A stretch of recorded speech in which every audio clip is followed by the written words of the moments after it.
Qulaan waqtiin la'aaniin Qulaan waqtiin la'aaniin wa aqliyo ilaysaani wa aqliyo ilaysaani ogaada dugsiyada ogaada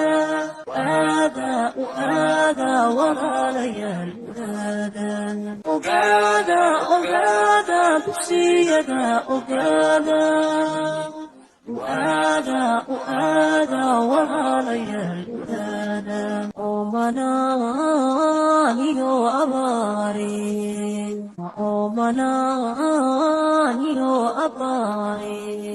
omosiyo biyolaane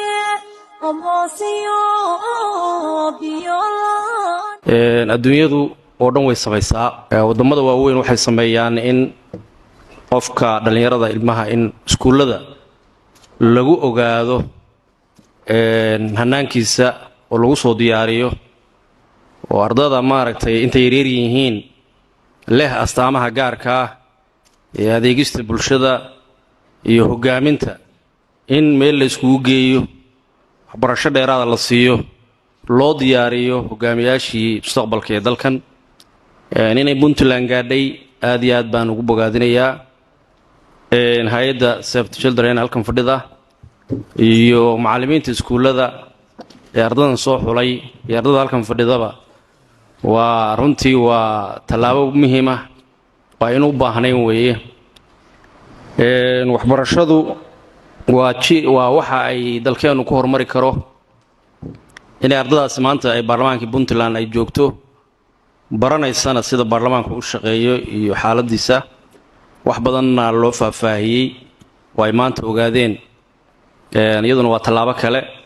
cidii fududeysay uga mahadcelinaya sida halkan la inagu sharaxay shuruuc badan oo Puntland leedahay oo waxa jira damaanad qaadaya xuquuqda carruurta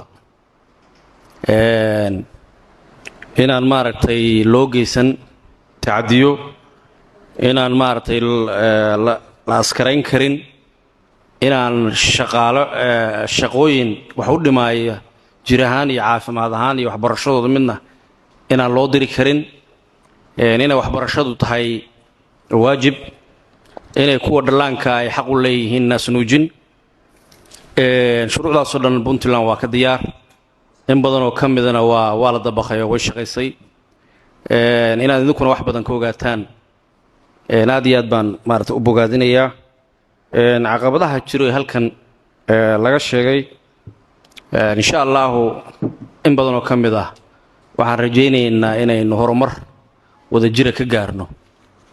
hay'adda Save the Children mar labaad baan maaragtay iyo cid kasta oo Puntland ka caawinaysa waxbarashada carruurta iyo in xuquuqaadkaas suuriga ah ee xeerarkeena ku cad la hirgeliyo qof kastana uu xaqiisa helo